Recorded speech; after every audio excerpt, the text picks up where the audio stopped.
What if I told you that everything you know about our past is just the final chapter of a much longer, forgotten book? A book whose first pages were torn out, burned, and buried beneath thousands of years of catastrophe. History books tell a comfortable story, a safe story. They tell us that humanity began in the dirt. We are told that for hundreds of thousands of years, our ancestors were nothing more than primitive wanderers, clinging to stone tools, shivering in caves, struggling to master fire. We are taught that civilization only began 6,000 years ago, in the plains of Mesopotamia. But ask yourself something. Does progress really wait that long? Does intelligence suddenly switch on like a light bulb? Or is that story simply the part we remember? Collective amnesia. What if that story isn't a deliberate lie, but a lie born of collective amnesia? Because memory is fragile. Civilizations forget. And when they fall, they take their truths with them. Imagine waking up tomorrow with no internet, no electricity, no records, only stories whispered by survivors. How long before facts turn into myths? How long before reality becomes legend?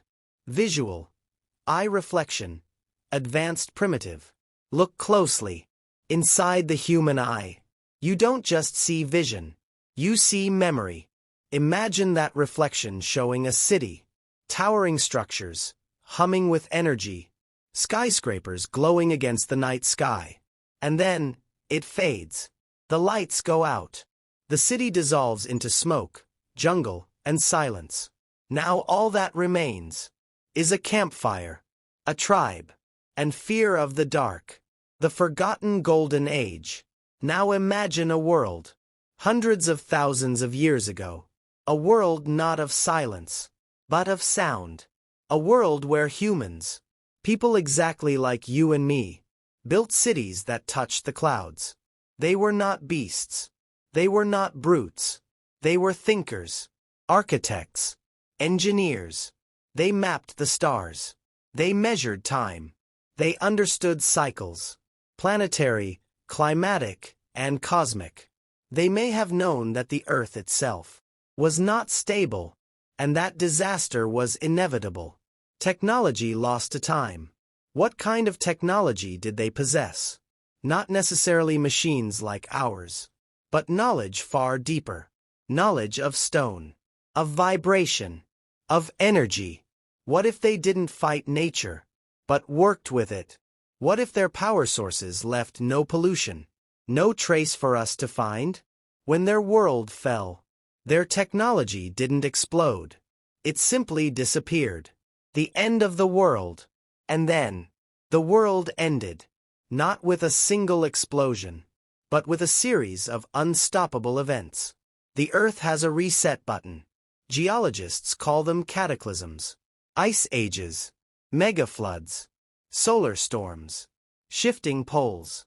Whether it was the sudden melting of ice caps during the Younger Dryas, or a massive solar flare that scorched the atmosphere, something happened. In a geological heartbeat, the oceans rose, the land cracked, the sky changed. Civilization didn't fight back. It drowned. It froze. It burned. Modern parallel. Warning. Now think about our world. If a global catastrophe hit tomorrow, what would remain in 10,000 years? Our satellites would fall from the sky. Our steel skyscrapers would rust, collapse, and vanish. Our digital history, stored in clouds and servers, would disappear instantly. Within a few millennia, the jungle would reclaim New York. The desert would swallow Dubai. The ocean would erase coastal cities. And to future survivors, our airplanes would sound like dragons. Our phones like magic mirrors. The broken survivors. The survivors would scatter. They would lose science. They would lose medicine. They would lose language. Not because they were primitive, but because they were broken. Their children would hear stories of glowing screens and flying machines, and laugh, because myths are easier than truth. Clues that refuse to die. But the past is stubborn. It refuses to stay buried. All over the world, we find structures that should not exist. Stones weighing hundreds, sometimes thousands, of tons. Cut with mathematical precision that rivals modern laser technology. No steel tools. No wheels. No written records. And yet, perfection. Global pattern. The Pyramids of Giza. Baalbek. Sacsayhuaman.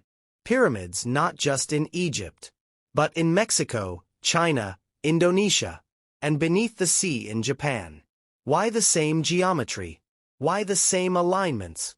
Why the same obsession with the stars? Coincidence? Or inheritance? Göbekli Tepe. Memory, not teaching. Look at Göbekli Tepe. Over 11,000 years old. Built at a time when archaeologists insist humans were simple hunter-gatherers. No pottery. No metal. No agriculture. And yet, 20-ton stone pillars, carved with intricate animals, aligned with cosmic precision. Who taught them? The answer is terrifyingly simple. They weren't being taught. They were remembering. The gods were survivors. Every culture on Earth has a flood myth. Every culture speaks of beings who arrived after the disaster to teach humanity again. The Sumerians called them the Apkallu. The Egyptians called it Zep Tepi.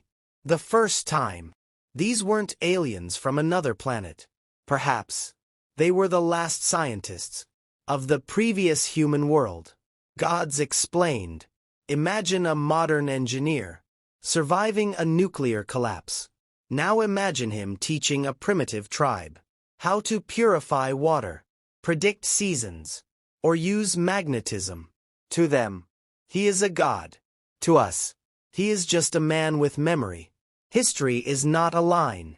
We like to believe history is a straight line, a ladder we are climbing toward the future. But what if history is a circle? What if we are not the pinnacle of achievement, but merely the latest iteration, walking unknowingly over the graves of a civilization that may have been greater than our own? Final question. Existential end.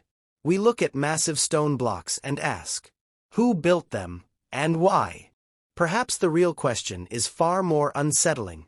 When the reset button is pushed for us, what will we leave behind for the next ones to find?